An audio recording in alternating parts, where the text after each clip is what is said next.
Now to some video from Seattle police showing the truck used in a fatal hit and run in Ballard on February 1st. There's now a $5,000 reward being offered for information leading to the arrest of that driver. Tonight we're hearing from the witness who called 911 and from the victim's mother, whose tenacity may help solve this case.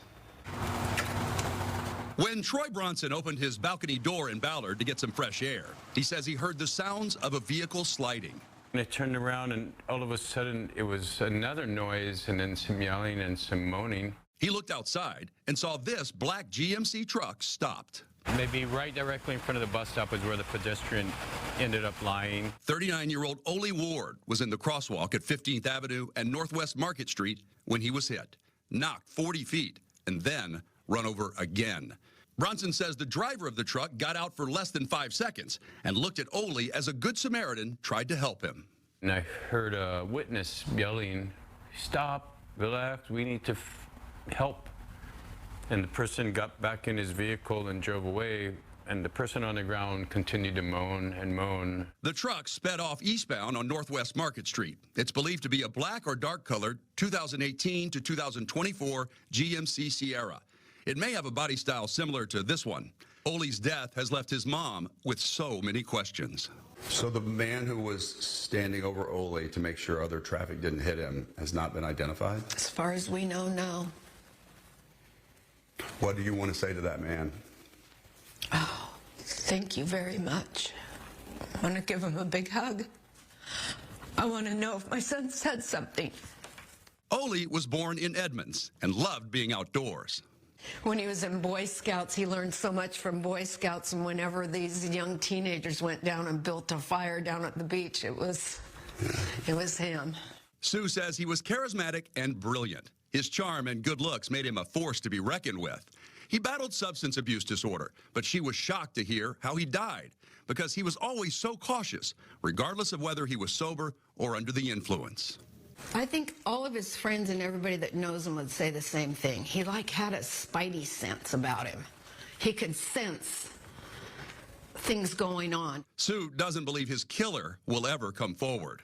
I don't know how you're living with yourself. She says Ole died from his injuries before he got to the hospital. He was killed on February 1st. We had his celebration of life on March 1st. I want to be able to solve this by April 1st. Up a little higher, David. All right.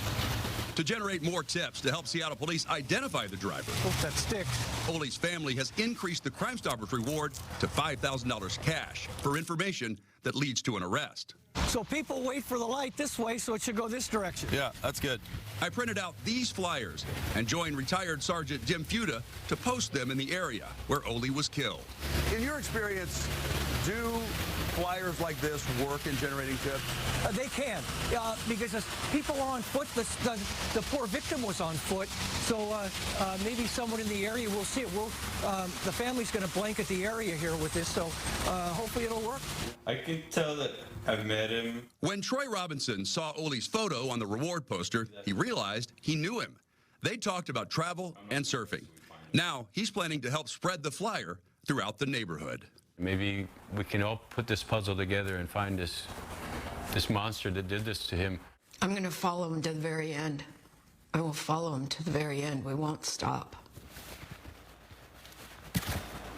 So take another look at the suspect's black GMC Sierra. It will have damage on the front end. Bronson described the driver as shorter than 6 feet tall, who looked like he may work in construction, wearing blue jeans with a black jacket. He acted very casual about the whole thing, barely showing any reaction.